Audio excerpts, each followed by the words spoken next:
Shalom, family, and thank you so much for joining us for this week's weekly news update. Always a pleasure and a privilege when we get together for these updates. Always thankful for those of you that come along and join us, and certainly thankful for those who stand with the house and make these broadcasts possible. And very grateful for the continued growth that we continue to see. Thankful for those that are sharing notes and encouraging comments. And we love you all and are thankful for it. And I just want to take a moment before we get started tonight to just thank you all that do take the time to. It's a bit old fashioned. Most people don't even take the time to say thank you anymore or appreciate anything. And then so when we hear from those of you that do, it really touches our heart. So thank you for taking the time. You're kind of like that one. You know how Messiah healed 10 and only one, remember, only one turned back to say thank you to him and honor him. And you're those people. That's who you are. You're that one that turns around. That's what you are. And it's such an honor to know you and an honor to walk with you. And we're thankful for every one of you that make a priority of your brethren, make a priority of your brother and your sister. This is such a wonderful thing to watch people do. And certainly grateful for the examples that we are now seeing that are coming by the Ruach, right? So more and more people are awakening in this hour. And unfortunately, we knew that the backdrop would be a nasty one, right? We knew that the backdrop of a lot of awakening would be horrible pictures, horrible imagery. We knew this, folks. We knew going in. But nevertheless, it is still difficult to watch. And but we are grateful for those that are awakening in this hour, aren't we? We're grateful for those. So thank you again for joining us. For those joining us for the first time, we do these once a week. We can't do these every day. We don't do these hourly. There's no way we would do that. We can't get anything done if all we're doing is watching the news, right? And there's a lot happens every week. We can't completely disconnect. That's not good. And we can't be overly connected because they start driving you crazy. So we found this to be a good rhythm. And so we like to say we're informed without being overwhelmed. So we like to stay in this pace, and this gives us a 10,000 foot view. Speaking of which, remnantwatch.com helps us with that 10,000 foot view. And this is where we will update stories every week. So bookmark this, and you'll find a banner at the top that'll always bring you to the latest broadcast that is one that's live right now, of course. And tonight's top story, of course, is this. And this is the backdrop that is now fueling many people to start asking questions about Bible prophecy, to start asking questions about where we are in Bible prophecy, and maybe wanting to know for the first time whether or not there's where they are personally, and are asking harder questions. This is a good thing, folks. This is the time period that you are being trained for. And so those of you that are studied up and prayed up and are ready to be a minister and ministry unto others, well, this is your opportunity. This is your moment to shine, because they're going to be open to hear. And I think it's a wonderful thing. And I'm very grateful that you're all out there. So please give me a shout out. Let me know you're there. There are people who love the King. Come on, if you love the King, if you love Messiah, if you love the kingdom of Eloah Hayam, if you're ready to get people saved and in the water, right? And give us a shout out tonight. We're certainly hoping to encourage more and more of you. And tonight, we're going to go ahead and get into the news. The U.S. did start dropping those bombs just like it promised it would do. And promises made, promises kept. They were, I think, planning on him backing off, and he had to prove that he would do it. And so the U.S. drops bombs on Iran. America is officially at war. Now, there was no War Powers Act signed, so there is a debate going on in Congress, but U.S. enters Israel's war against Iran as an ally. The U.S. military conducted airstrikes on Iran's nuclear facilities at Fordow, Natanz, and Isfahan on Sunday morning, local time. The big picture: in a historic address from the White House, President Trump called the operation a spectacular military success. and claim Iran's key uranium enrichment sites have been completely and totally obliterated. Iran, the bully of the Middle East, must now make peace, Trump said, flanked by Vice President Vance, Secretary of State Mark Rubio, and Defense Secretary Pete Hegseth. So they're certainly putting forth the message that we are going to have peace if we have to blow you up to get it. That's the message. We're going to have peace if we have to blow you up to get it. I'm not sure that message is going to work, but that's the message with a straight face. You know, and you just go, okay. I mean, subjugation is your only option. Subjugation. So I think there's going to be a lot of back and forth that we're going to see. This is far from over, folks. I don't think this is just going to wrap up in a matter of a short amount of time. In fact, the reporting, of course, that's coming out is pretty stark. The coverage, of course, is going viral around the world as people are watching what took place and the number of Tomahawk missiles that were fired from U.S. submarines and so forth. And so that was something, by the way, that the president, I don't know if you caught that, but in a recent address was making commentary about the submarines and how that they are the most formidable weaponry in the U.S. military fleet. And I do have to agree that they are quite a dangerous enemy. After all, they could be anywhere, and they can hit any target in the world. So the submarine fleet of the United States is definitely formidable. So here we are. We've entered a time period of grave war, a time period of conflict, a time period where the scripture is going to be scrutinized a little more because we're coming to the end of the age. Remember that Messiah comes to end all of this. Iran issues a new grave warning saying the U.S.'s involvement in Israel's conflict would be very dangerous for everybody. And so far, it's been very dangerous for Iran, but it is starting to reverberate. Iran's Foreign Minister Abbas Araghchi warned on Saturday that if the U.S. were to get involved in the Israel-Iran conflict, the result will be very, very dangerous for everybody. And of course, everyone's warning. There's a lot of warnings going on. And I think that's why I think President Trump felt it important to be the one to say, I'm not just warning, I will blow you up.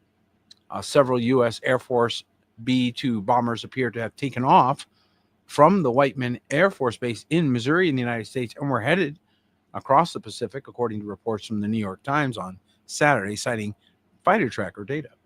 And military equipment is often moved from one base to another, and it's not always indicative of impending strikes. However, it certainly has a lot of people wondering, and maybe you're one of them, maybe you're wondering, wow, how does this fit into Bible prophecy? Well, there are several things that we can look at. One is the Psalm 83 war that some believe have already occurred.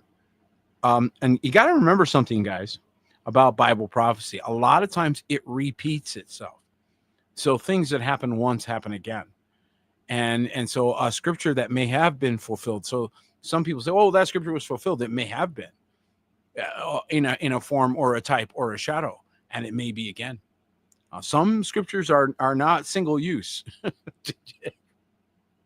Okay, they come back around, and so we may be seeing repeats of things that have already happened in the past. We're going to see them again.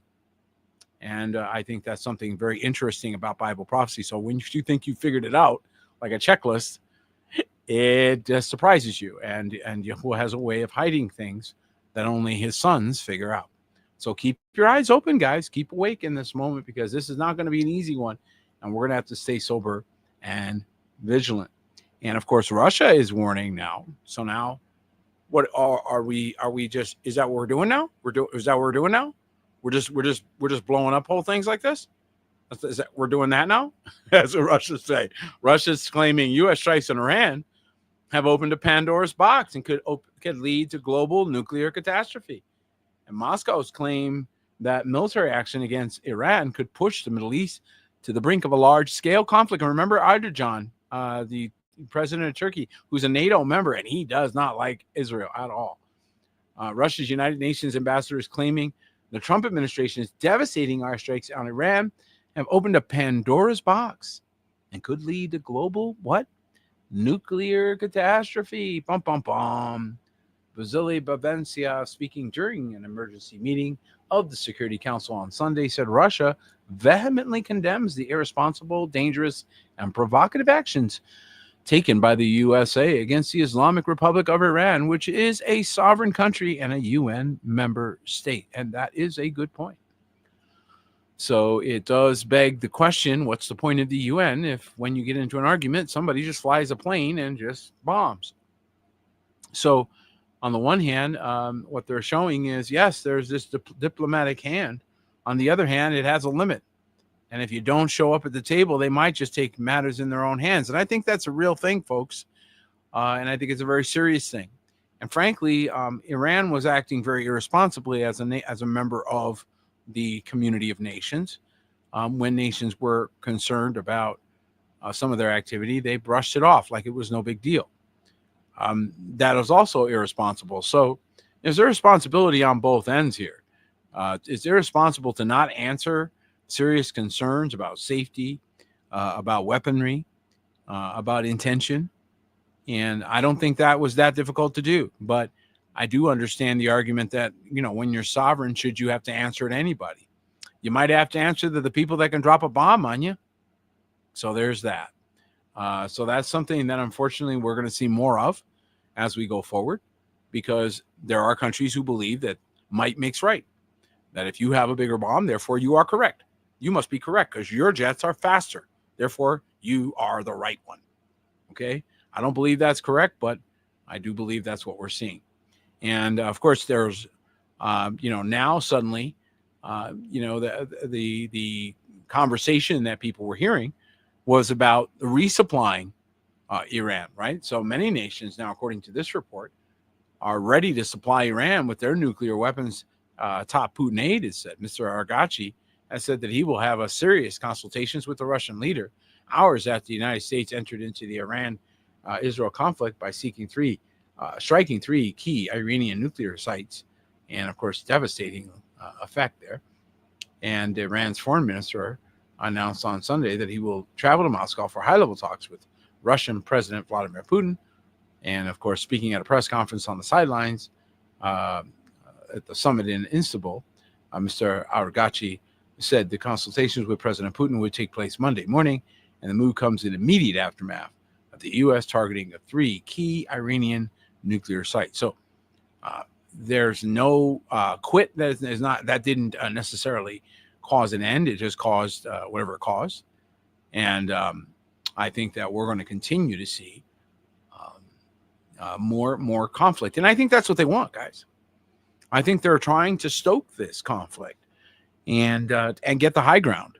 And both sides want to be able to say that they were the more justified, that they were the more legitimate. One side saying, hey, you can't have nuclear weapons and you're the bully of the Middle East, so we got to come and deal with you. The other side saying, hey, we're a sovereign nation and you don't get to come into our country and just do whatever you want. Both very good arguments, both legitimate arguments, something that should have been sat down at a table and discussed. And instead we got bombs solving these problems now, right? So again, we never did figure out what a bomb could solve. Still don't. I still don't believe this is a solution. I just believe it agitates another generation of haters. You're going to have a whole nother generation of people who are going to hate you for what that just happened. So you just kicked the can down the road is all you did. And Trump is threatening to unleash more lethal weapons. Okay, so he's just saying, hey, if you guys follow through and you give them more, you help them, well, that's only going to bring more damage and destruction on them. So I wouldn't do that. President Trump has threatened to unleash the most powerful and lethal weapons ever built if Russia supplies nuclear warheads to Iran. Trump, 2 days after the U.S. carried out strikes on Iranian nuclear sites, brought up a statement from Russia and issued a warning to the country. Did I hear from former President Medvedev from Russia casually throwing around the N-word, nuclear, and saying that he and other countries would supply nuclear warheads to Iran, wrote Trump on his Truth Social platform. Did he really say that? Or is it just a figment of my imagination? If he did say that, and if confirmed, please let me know immediately. Please let me know immediately. Trump's like feeling it now, man. This is bad. is bad. He's like looking for a fight. This guy, you see him? He's looking for a fight. He's like, oh, did you pop smoke? Did you pop smoke over there, Mr. Medvedev? Oh, somebody help me out if you popping smoke. Oh, you see what's going on? He's feeling his oats. When he got pushed back from Congress on the War Powers Act, because we're supposed to, according to the facade, according to the facade, they're supposed to go seek a War Powers resolution to do that. Well, he said he didn't need that and that he was on higher authority from God. That's what he said. So now we're gonna see what that means. Now we're all gonna stand back and watch what it means, what his interpretation of him being given higher authority from God to do what he just did. So he just told Congress, whose job it is. Remember the checks and balances? So we have three branches of government. We've got the judicial, we got the legislative, and we have the executive. And the executive cannot do things autonomously, but it just did. So there you have it. There's going to be the rub. And the question is, does Congress really have the stomach, or the courts really have the stomach to stand up to the executive in this moment? Probably not. Probably not. Maybe later, when things calm down, or a different administration goes back and revisits it years down the road. But right now, you better stay out of that man's way, especially if you're on the other end of his missiles, because he's looking for other targets to make examples of. You can believe it. And if he's attacking Iran, somebody said, "Well, are you attacking Iran? Why are you attacking Iran?" Well, they've potentially got nuclear weapons. And they said, "Well, why aren't you attacking Russia?" And he goes, "What, are you kidding? They got nuclear weapons." I thought it was a good joke. Like, so do they really have we heard this before? There's weapons of mass. Did we hear about the weapons of mass destruction before? I think we did. And then all we got was Scud missiles. Remember that? Scud missiles. But we were told about weapons of mass destruction. So we've seen this before. It's the same playbook. Okay. And it's really interesting. So, and these continue to hit the storyline. These stories about certain people being taken out. Okay.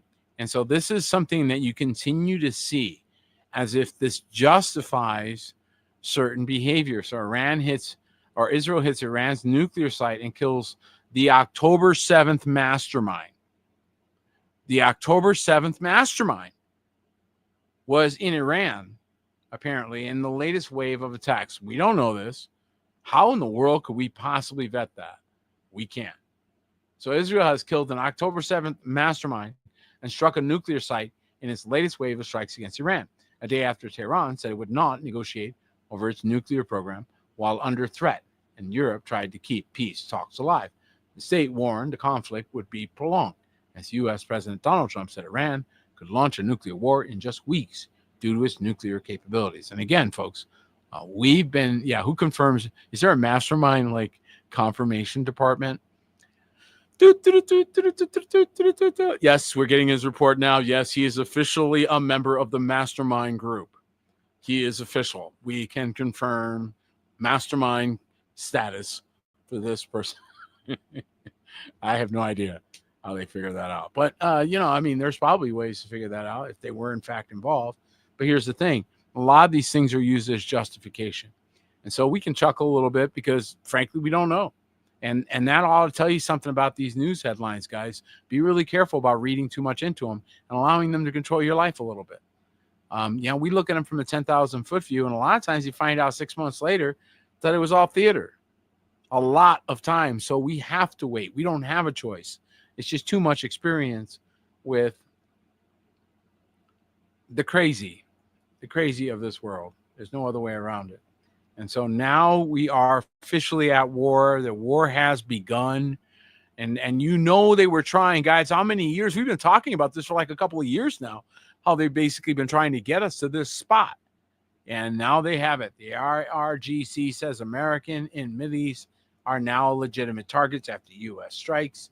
And a Yemeni Houthi official said on Sunday that the Iranian-aligned group response to the U.S. attack on Iran was only a matter of time. And so the Iran's Islamic Revolutionary Guard Corps wrote on social media, now the war has begun for us. And so, this is now different groups are going to be coming in. Will that make a difference? We don't know. This has been something we've been watching as a threat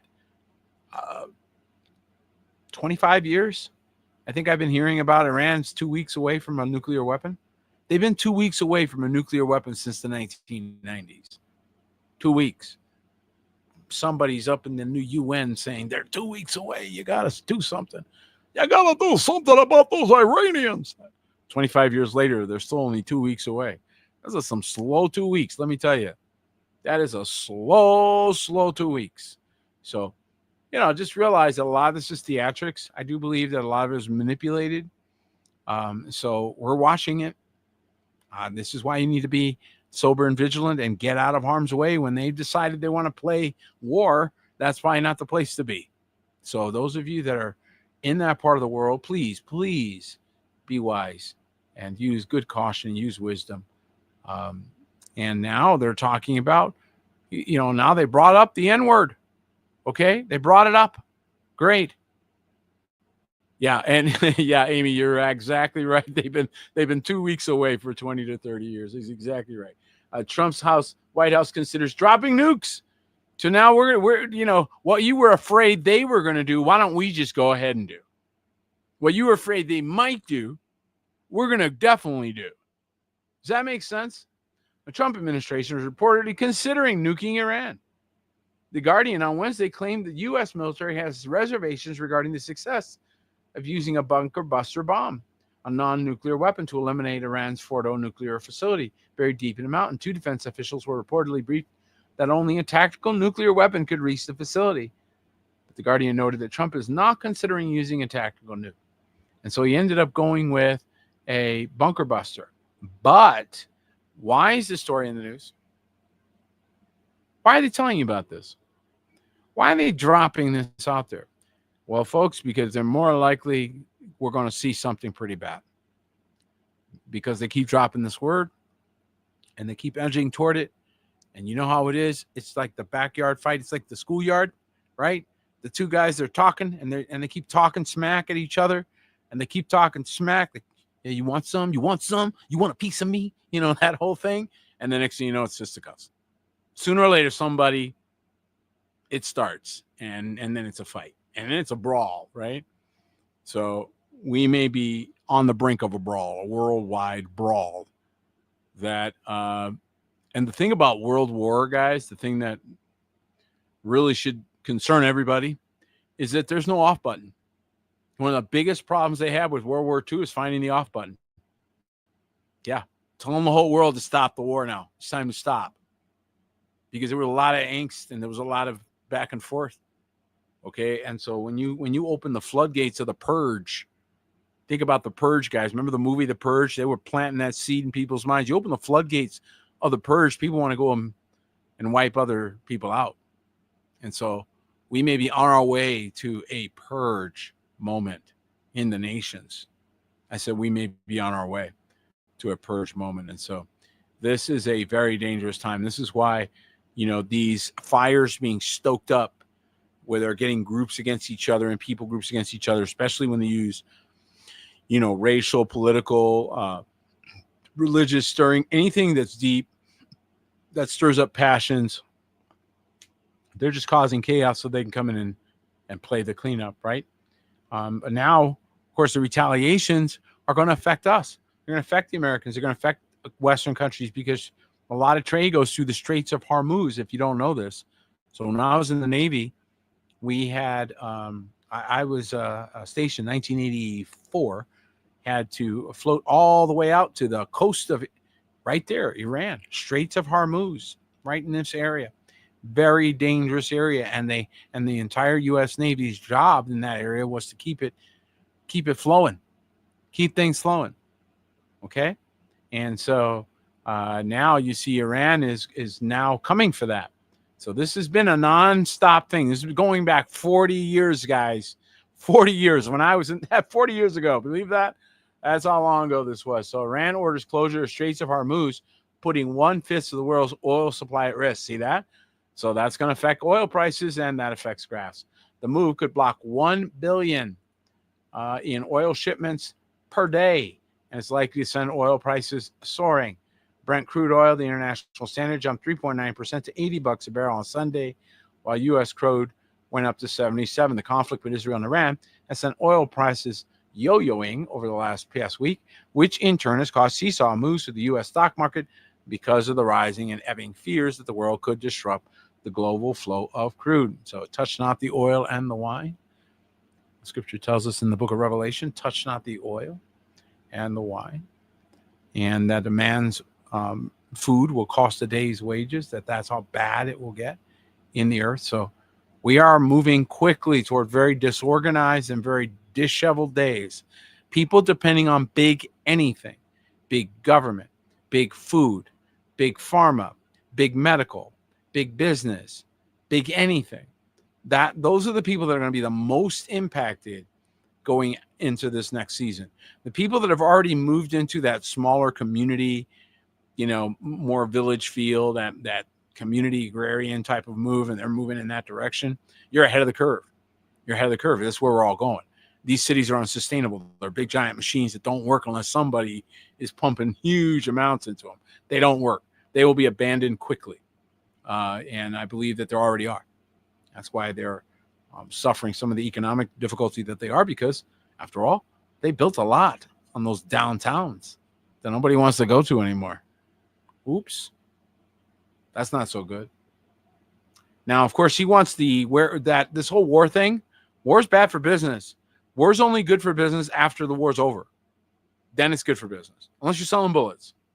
But if you're in the construction business, you want the war. You want to blow stuff up quick and get right to the construction. Let's get the clipboards out and let's talk about what we're building. Let's be done blowing things up. We got enough blown up around here. Let's get the bulldozers in. Let's start cleaning up. Come on. And so, what does Trump want? Trump's a builder. Trump wants to announce a ceasefire between Iran and Israel after the Iran missile attack on U.S. base in Qatar.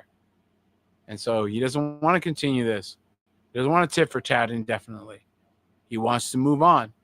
So this is interesting. It's good, but unfortunately may not happen. Dubai, United Arab Emirates, President Donald Trump announced that Israel and Iran had agreed to a complete and total ceasefire soon after Iran launched a limited missile attack on Monday on a U.S. military base in Qatar, retaliating for American bombing of its nuclear sites. Trump posted on Truth Social that the 24-hour phased-in ceasefire will begin approximately Monday night, Tuesday Eastern Time, giving the two countries 6 hours to have wound down and completed in their fair progress final missions, and he said it would bring an official end to the war.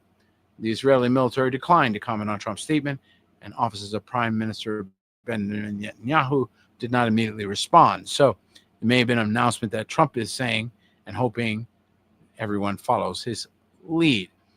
I think he may have wanted to say, all right, you guys are going to blow this up. Fine, we're going to go blow this up, and then we're going to be done. We're going to be done. We're going to move on. We're done with this, okay?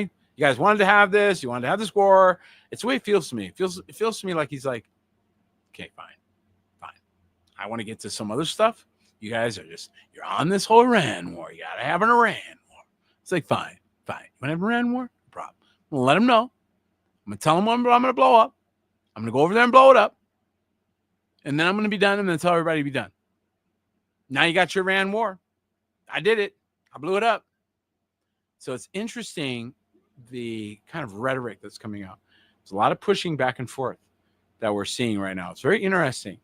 How many are noticing that in the country? It wasn't as cut and dried as it seemed. And of course, the reporting is coming out. Of course, he's announcing this ceasefire, and he wants it to end the war. He wants it to stop everything now. So he wanted it to be, I bomb and you just stop. And on the assumption that everything works as it should, which it will, I would like to congratulate both countries, Israel and Iran, on having the stamina, courage, and intelligence that should call the 12-day war. Well, it should be called the 12-day war. That's what he wants to call it. Call it the 12-day war and be done with it. And that's great. Especially when, you're going to come out and dictate to the world, right? So there's a lot of people that are going to have a different opinion on that. And there's two very important people that have a different opinion on that. That would be Xi Jinping and Vladimir Putin. who have jointly condemned Israel. I don't know if you knew this, but these are two massive world powers that are not exactly thrilled at the moment. Russian President Vladimir Putin and Chinese President Xi Jinping held a call on Thursday during which they both condemned Israel for striking Iran, the Kremlin said. The two allies condemned Israeli action, which violated the UN Charter and other norms of international law, Putin said, Yuri Ushakov said, Reuters reports. And Xi called for an immediate ceasefire, warned the conflict between Israel and Iran risk spreading to other countries in the region. If the conflict escalates further, not only will the conflicting parties suffer greater losses, but regional countries will also suffer greatly. And of course, the parties to the conflict, especially Israel, should cease fire as soon as possible to prevent the situation from escalating, in turn, a resolution avoiding the spillover of war. It's a little late. They've been doing all kinds of things that spill over to war. And I think also provoking the entire Arab community, daring them to respond, basically. And of course, while that's going on, you've got American bombers, B-2 stealth bombers with terrifying capabilities, are on the move. And so these bombers are not a joke. When they, are loose, they can move in and out of airspace. You don't even know they were there before things start to blow up. There's most likely what was used in this recent operation. So, folks, when you start seeing these types of weapons deployed, this is big stuff. This is big parking lot making things. And so, unfortunately, there are the potential now, as a result, there's the potential that there will be civilian conflicts and problems and things domestic, I should say. And so Trump administration is boosting its monitoring of possible Iran-backed cells in the U.S. So there's been talk about this, right? So you guys have heard about this. While this is in the news, they're weighing the strikes. They're also watching these things. So they went ahead and did the strike. So now they have to deal with the potential aftermath of sleeper cells, as people keep calling them. So as President Trump contemplated potential U.S. strikes on the U.S. And the Iranian nuclear facilities, law enforcement officials have stepped up surveillance of Iran-backed operatives in the United States, multiple sources told CBS News. And, of course, FBI Director Kash Patel has increased efforts to monitor possible domestic sleeper cells and linked to Hezbollah, the U.S. designated foreign terrorist organization backed by Iran. And as a matter of fact, I saw a report that Iran was essentially officially activating Hezbollah into this conflict, so officially calling them in. And so if that is in fact true, and there are sleeper cells in any Western nation, then that does pose serious security threats to those places. And that, again, is the price of war. And it's not pretty. So again, folks, continue to pray for wisdom and discernment in these times, so that you will be wise as serpents and harmless as doves. Okay? Because that is a reality of our world. And now, of course, the retaliation is causing damage. So it's not a one-sided conflict, folks. Heavy damage and injuries as Iranian missile hits Beersheba. And this, of course, is biblical fame, Beersheba. Yes, that's the very same Beersheba in the scripture. And it is, dozens were hurt in central cities. You see the effect of these bombs. It's not a light matter. Again, Iran fired a barrage of some 30 ballistic missiles Thursday, scoring a direct hit in Israel's main southern hospital in Soroka Medical, and 2 other impacts in the central cities of Holon and Ramat Gan that wounded dozens of people, including 6 in serious condition. And Magen David Adom emergency service said that a man 80 and 2 women, both in their 70s, were among 6 people seriously hurt, and 2 people were moderately injured. So thankfully, they didn't get the loss of life that they were after, but nevertheless, we see the kind of devastation, the kind of cheap shots. So if you're wondering what World War II was, it was 5 years of cheap shots and a few military operations that were real legitimate military operations, a whole lot of cheap shots, a whole lot of hit and runs, a whole lot of that kind of stuff. And, what does that do to a world or a civilization? It destroys it. You never know when something's going to blow up. You never know when it's going to be over. Okay? And so this is a very, very serious moment. Again, enough about the war, but just something that we need to be aware of. Now, again, he said to not be troubled when we see these things. This is a time that we need to go out and do evangelism. This is the time that we need to go out and reach the lost. This is the time that we need to find our fold and connect in with that fold. And I'm so thankful for those of you. Boy, do we ever need your help right now. I don't mention that very often. I know that many of you pick up on that.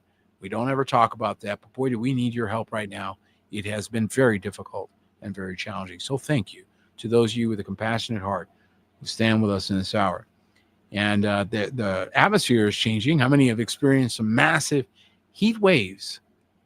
I know we got record numbers. We'd never seen these numbers before in our part of the world. And even though we're in Arizona, we're in the mountains of Arizona. And so we don't normally get up into triple digits much. And we got way up in there. We got into 106 degrees the other day. And so there's record-breaking heat that's lingering another day in the Midwest and builds in the Northeast. And I do know that a lot of places hit records as it went east. And so maybe you were in that area. What was going on, folks? I'd love to hear your thoughts, because that was a very odd thing, this heat wave that just sort of came out of nowhere and didn't really have a good explanation. People were asking me, what do you think about this? I'm like, I have no idea. I mean, that was some serious hot. That wasn't just like a little bit of heat. That was serious hot. And it came like, wow. So who knows? Is something going on with the sun? The scripture talks about that the sun would scorch men, right? So it warns us about a time that the sun would become, well, dangerous in the sky. Are we approaching that? Is that what we're seeing? I'd love to hear your thoughts. I know a lot of people are watching that and are considering it. And I do believe that a lot of different industries are being impacted by the change. Now, really quickly, I don't know if you guys are, some of you are, you might be old enough to remember this, but when I was a young man, when I was just a lad, most of the gas stations were full service. You pulled up, you got your oil checked, you had to get into the self-service line, and then they made self-service whole gas stations, and then that took off. And so little by little, the self-service gas station took over, and the full-service gas station were harder and harder to find, to where now they're just a novelty. If you run across one, you go in there just for the fun of somebody checking your oil. That used to be everywhere, okay? The same is true with a lot of businesses today that grew up or came up in an era when we did service a certain way, like restaurants and a lot of places. And that's all changing now. So we're starting to see new things, and that's even going to affect grocery stores. If you don't think so, pay attention. Kroger is closing. Why would you close grocery stores? Well, this is starting to impact all kinds of commerce in ways you didn't see. Kroger says it will close 60 stores across the U.S. over the next 18 months. And, this isn't good. Kroger says it plans to close 60 of its supermarkets across the U.S. over the next 18 months. The planned closures represent 5% of the company's 1,239 brand grocery stores. And it didn't specify which store locations it plans to cease operations. But nevertheless, the point is that it's dropping back in its grocery business. I believe part of the challenge there is keeping supplies. So if you have too many stores and you have to supply them all equally in order to maintain your brand, and you know that supply is about to get tighter, one of the ways that you can mitigate that is close any stores that are underperforming. The public will only consider that to be a marketing decision and will not notice that the reason why you're doing that is because you need to redistribute those resources to the remaining stores. And that 5% might just keep them going. I think it's an undersell. They need to close a lot more than that, but that's what they're essentially doing right now. So they're not telling you that's the reason. They're going to tell you that it's economic or what have you. But I believe it's supply. Supply is tightening, and we do not have the food production that we used to have. And you remember, of course, in the last couple of years, we saw a lot of food production companies and processing plants get destroyed. So that capacity, did that could suddenly return? Thousands of plants that were chicken farms and meat processing and food processing plants destroyed. Did they all get replaced? No. So capacity is now a new issue. You still have the same demand, but you have lower supply capability. There's got to be give. And store closures is one of the ways that you're going to see that manifested with businesses that are figuring it out and getting what they think is ahead of it. So I do think that you're going to see a lot of things like that. You're also going to continue to see more and more of Earth movement. Interesting place for this one, though. How many think that it's a little interesting that a 5.2 magnitude earthquake strikes near Iran's Senman? Yep, a 5.2 earthquake strikes southwest of Senman in Iran. And so a powerful earthquake struck near Iran, sending tremors throughout the region, according to reports from GFZ. Boy, Iranians must feel like they can't catch a break right now. Magnitude 5.2 earthquake occurred around 35 kilometers southwest of Senman. And of course, we're seeing more and more earthquake activity in the earth, guys. This is something Messiah warned us we would see. So I know you guys are noticing. I'm not reporting them all. I'm only reporting things that, sort of sample what we're seeing out there, right? And so I'm sure you're seeing more. Share them with us if you're noticing more trends, things that are reflective of the days that we're in. We appreciate that. And I love that you're all Bible students, so any one of you could do these broadcasts. And I appreciate that you all have good insight into things that are happening right now. And switching gears, in Revelation 18, it talks about a voice being silenced in the market. Well, beforehand, it gets pretty loud. And we're seeing voices in the market that are speaking, or the beast is speaking, if you will. And machines are speaking, oh boy, just as the book of Revelation said they would do. And as a matter of fact, if you thought that the government was going to come in and regulate it and come in and make them all behave themselves, well, I hate to disappoint you. Now, if you were expecting the government to go the other way, then you must be delighted, because that's what they decided to do. The Congress is moving closer to ban on AI regulation. You heard that. They are going to ban AI regulation so that there's no regulation on it. This is incredibly dangerous, by the way. I can't believe I'm even reading that. And it isn't a sure thing. They still have to go through it. But Republicans receive approval from a key Senate officer to include a moratorium on state regulation of artificial intelligence in President Donald Trump's tax and spending bill. Through opposition to the ban within the GOP could sink it anyway. In surprise decision, the Senate parliamentarian on Sunday said the ban passed muster under the so-called Byrd Rule, which governs what can be included in reconciliation legislation. The Senate is using reconciliation, an end run around the filibuster, to pass an enormous tax and spending package that, among other things, extends tax cuts approved in 2017 during Trump's first return. And so AI regulation moratorium essentially would deny states federal funding for broadband internet projects if they enforce local AI regulations. So they want to discourage any jurisdictions from erecting any prohibitions or any regulations on AI, because what they want to do is do it, if there are any, they want to do it on a national or international level. Folks, if you want to sit around and wait for that, you can. We're not going to sit around and wait for that. We're going to regulate it ourselves. We don't wait for government commissions to do things like that, and that's a very dangerous device let loose in people's homes. If you think television bad, you think Netflix was bad, if you thought video games was bad, if you thought all those other things were bad, well, AI unfiltered, AI uncleansed is worse than all of them combined. Needs to be cleansed. It's dirty water.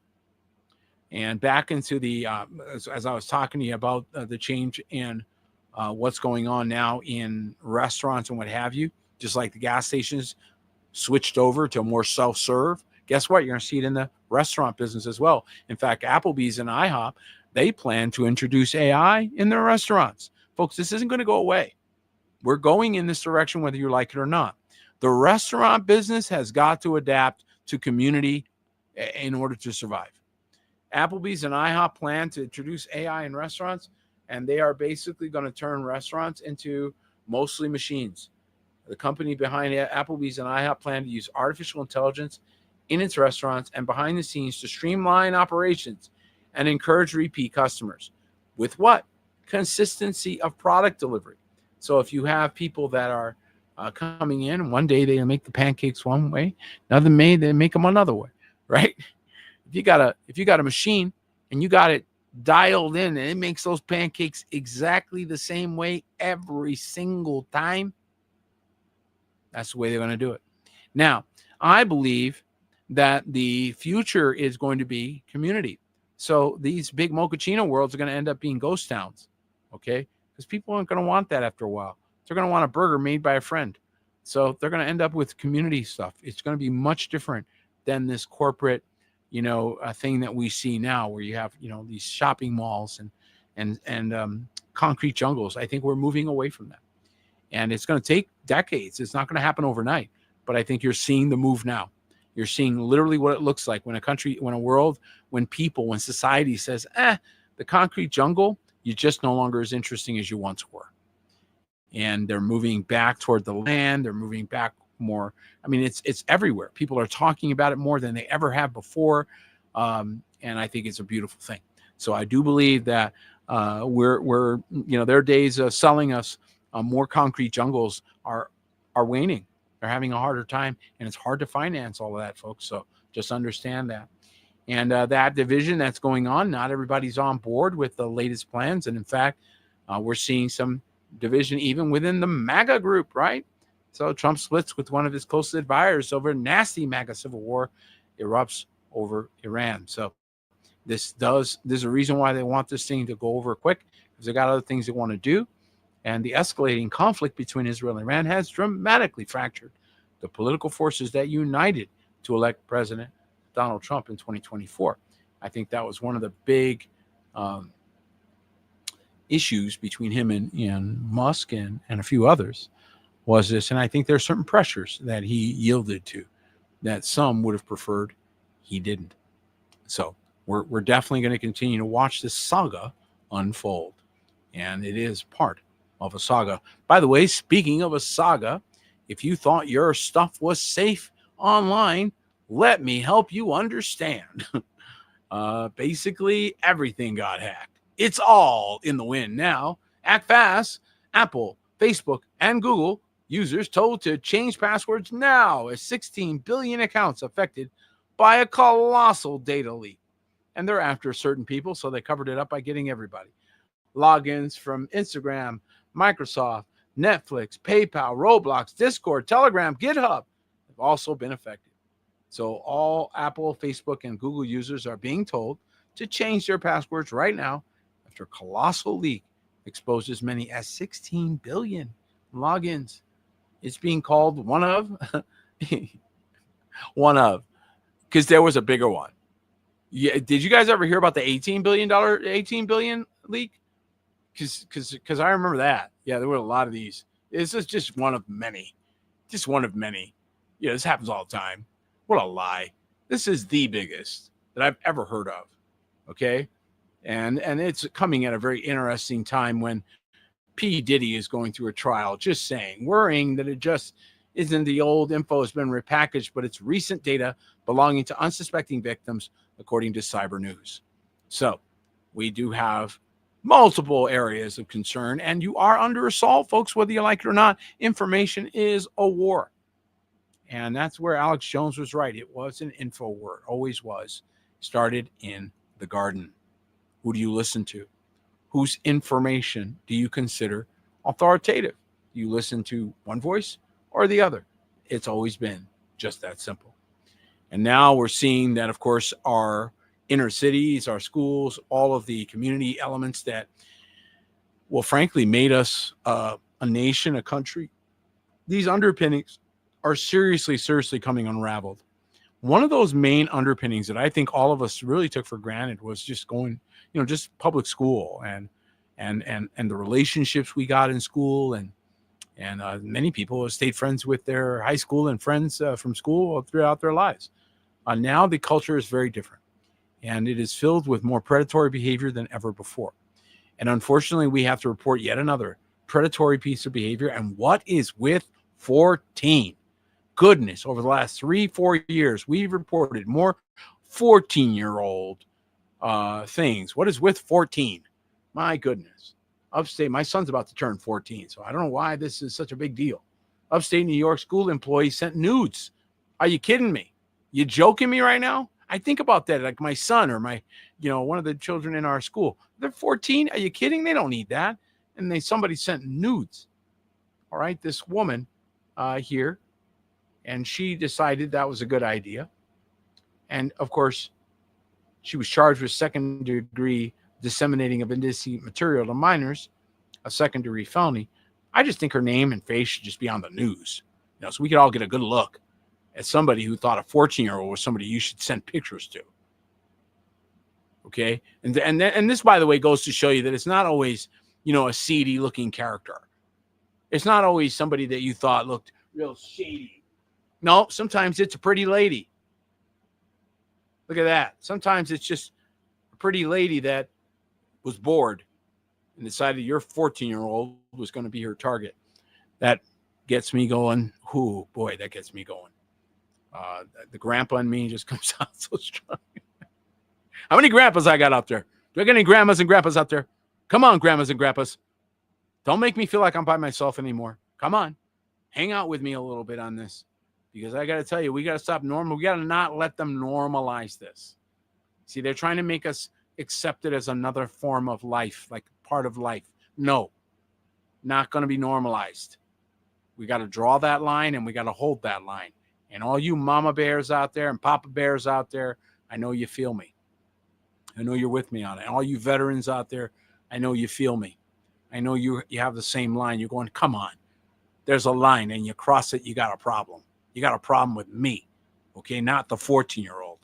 And I'm so glad some of you are getting in that fight and saying, no. I saw parents going to school with their kids now. I saw them pulling, a lot of parents are pulling the kids right out. States like Arizona are the money follows the child, which is a fantastic thing. So we have children here at New Kingdom Academy, and that's a big, big help. So I'll tell you right now, we need more of that. We need more community, everything. Community. Wherever you are, get out of these, you don't know anybody for 5 blocks. That's not a community. If you don't know your neighbors, it's not a community. Okay. So again, just something to be aware of. And the last story is sad. Unfortunately, even in places that are supposed to be sanctuaries, they're not sanctuaries. And they are in fact places of danger and difficulty. No, I'm not talking about Texas Roadhouse.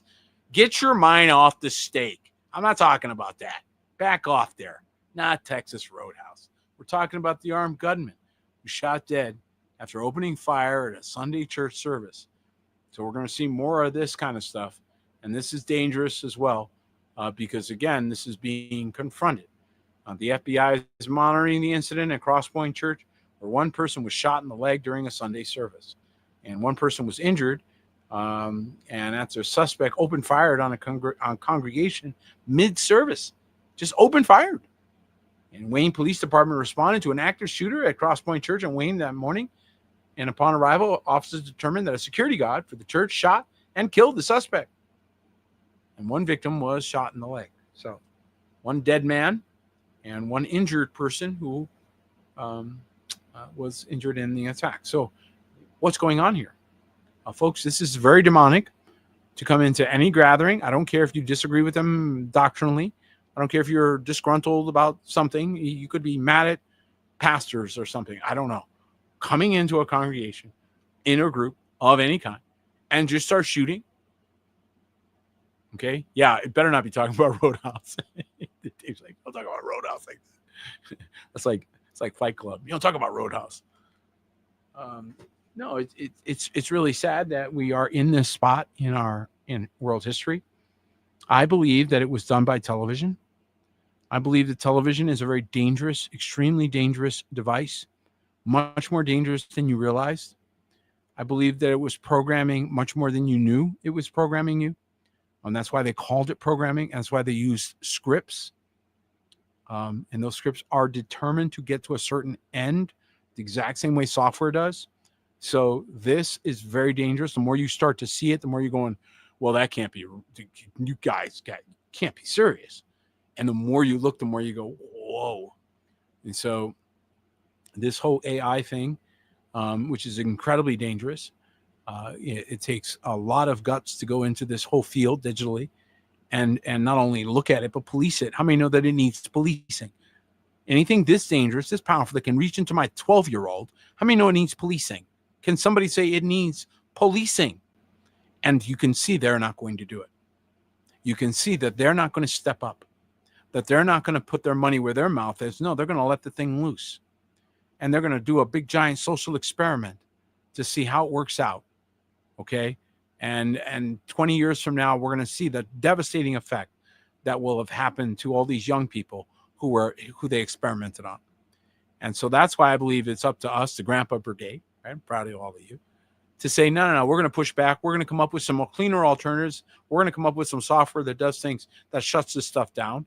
We're going to do things counteracting some of these effects. And producing value is a big deal. And so thank you to those of you that stand with this house. We take on challenges I know other people don't think are important.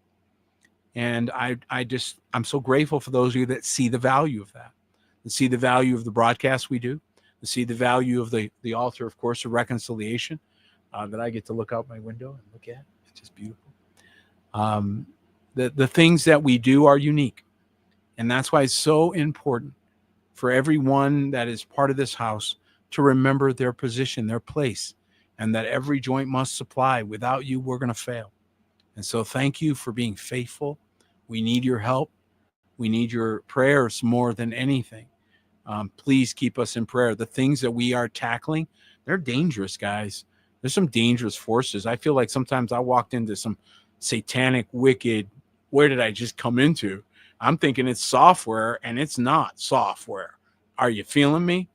Okay, I'm thinking I'm just looking for, it's like you walked in a room and you're like, whoa, what did I just walk into? And you want to back out. Except you can't back out because now you're in the room. And now you're aware of things you weren't aware of before. And I can tell you right now that there's a tremendous amount of manipulation that is going on among the people worldwide, that the amount of trickery and deceit is at new levels that I've never seen before. I'm going to probably be talking and exposing some of those things as we go. But I'm not alone. There are others that are out there saying, hey, pay attention to what you're letting your children play with, what you're inviting into your life. In some cases, not all. So that's the other thing is you have to know the difference between the ones that are more sinister and the ones that are benign. Some of them are summoning the demon. Some of them, that was what they did. They went to the other, just like you can go to one extreme, the good side, they went to the other side and they invoked certain things. You need to know about that. That's serious stuff, folks. So there's a reason why there's a flood of girlfriend sites and all this other seedy stuff. Where are they getting their AI from? It's not all the same. And so just understand that that's the stuff that's making the money. That's the stuff that's taken over. This is why you have to counter. This is why we have to stand in faith against all these evil things in this hour. And so thank you for those of you who stand with this house. and we appreciate your faithful support and certainly your love. So, and on that note, I think that's it for tonight. I believe we've covered all we've got. I know it's been a bit, and I'm thankful to every one of you that bookmarked the site and share the link for this broadcast. We certainly appreciate it. Well, thank you so much for joining us. May Aloha Yam Baruch each and every one of you. Good night.